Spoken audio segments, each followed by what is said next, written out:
Welcome to our Nini SR channel. As I was waiting, I saw my miracle dancing to some song with a blonde-haired guy. He places his hands on her waist as they dance. They got even closer to each other. I want to break that hand.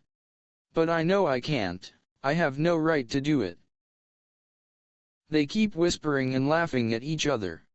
As the song slowly reaches its end, they both distance themselves.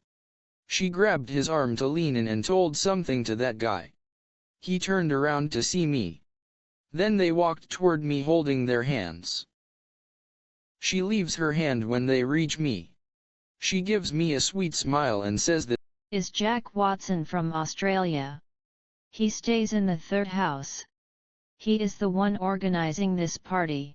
Jack reached out his hand for a handshake. Hi. You're Nevin Henderson, right? She has been talking about you. I just nodded and smiled politely. Nice to meet you, Mr. Jack. I hear his thoughts say he is so tired and wants to sleep. So, I ask, are you okay? You look so tired. Huh. Maybe I'm drunk. So, we should catch up later.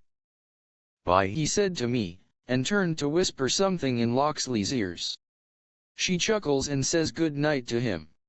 Before he leaves, he gives her a peck kiss on her cheek. I scoffed. I hate to see this.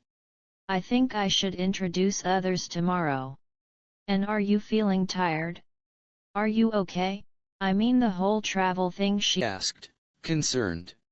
I smiled and said I'm all good. Then there's an awkward silence between us. I see people are starting to leave.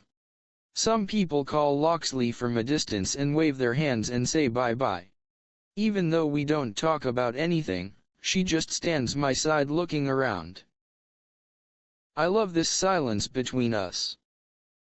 Shall we go somewhere? She asks as she breaks this silence. Sure, I say and nod. She smiled brightly and took some blankets from the nearby table, walked in front of me as she led the way. As we walk, she turns towards me and asks, You speak to Jess? She calls me in the evening. I just told her you must sleep. I just grin at the thought of my best friend checking on me. I talked to her before I came. She nodded and hummed softly. After a few steps, she stops and puts the blankets on the sand and opens them for us to sit. She sat and turned to see me still standing. Just sit, she said, and looked at the beautiful place in front of us. I sat down next to her, as much as not close to her. I'm not a beach person. Specifically, I hate to stay on the beach at night, because of that incident that happened in my childhood. Even once, I got a panic attack when I was alone on the beach during my solo trip. But now I feel normal, being with her. We didn't say a single word since we sat down. She just looked up and watched the white milky moon. The sound of the waves and a cool breeze touches our bodies, making it feel romantic. The more I look at her, the more she looks beautiful. Why don't you just talk to me instead of staring this long? She asks. She is still looking at the moon. What are you doing here? I asked. Yes, I literally want to know what is doing here. 3 months ago, she was a screenwriter for Jess Company. She quit and fled there. I want to know the reason outside all other places why she is staying here. She turns and gives me an eye. What do you mean? I mean, 3 months ago, you were there in Jess and now you're here? I asked lowly. She smirks and looks into my eyes and says, Is Jess asking you to ask me this?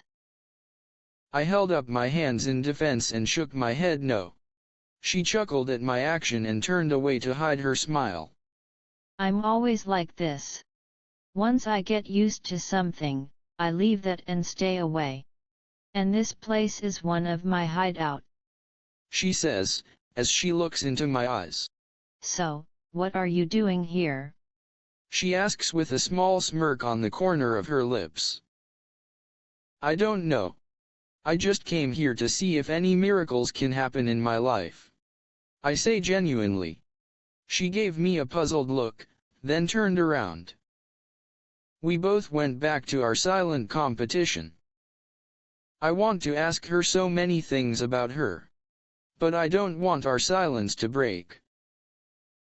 It took 5 minutes for her to break this silence between us by saying, There is a birthday party on the second house after tomorrow evening. A family of 5 stays there. It's their youngest birthday. If you are free, you should join us. What? There are 5 people who stay in one house. This is a small beach house. The house I stay in only has 1 bedroom with 1 king-sized bed. How? How is it even possible? How? I mumble to myself. What do you mean how? Asks me with a questioning look on her face. I mean it's a small house with a single room, and you say, a family of 5, so I got confused. How? I said bluntly. She closes her mouth with her right hand as she laughs. I looked at her with knots on my brows, confused. She put her left hand on my right shoulder. I'm sorry, you look funny in your confused face. She said, laughing. Yeah, I get it many times. She clears her throat and says, What?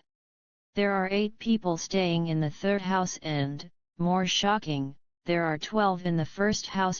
She says, laughing. I am really happy to see her broad laugh. But I am really confused. I mean how? Only 5 houses have 1 room. These 5 houses were designed by my best friend. He is a famous architect. Every single thing in these houses was sculptured by him. And you know it took a whole 7 months to complete this whole masterpiece, she said as she turned around to look at the masterpiece. There was a desire in her eyes when she explained to me. I started to feel like our future house should be built by him. Seriously? It must cost you so much, right? I asked curiously. She scoffs and says, No. This place costs me nothing. I didn't even pay a single penny for him. He is one of the owners of this place. I was like, what? One of the people? How many people this time?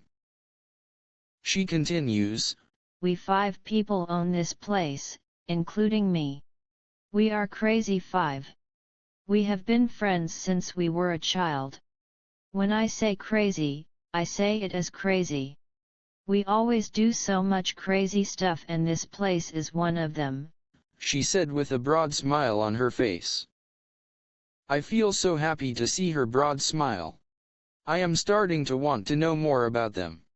I don't know if it is okay to ask about them. She turned around and looked into my eyes and say nothing. Now the silence and staring competition started.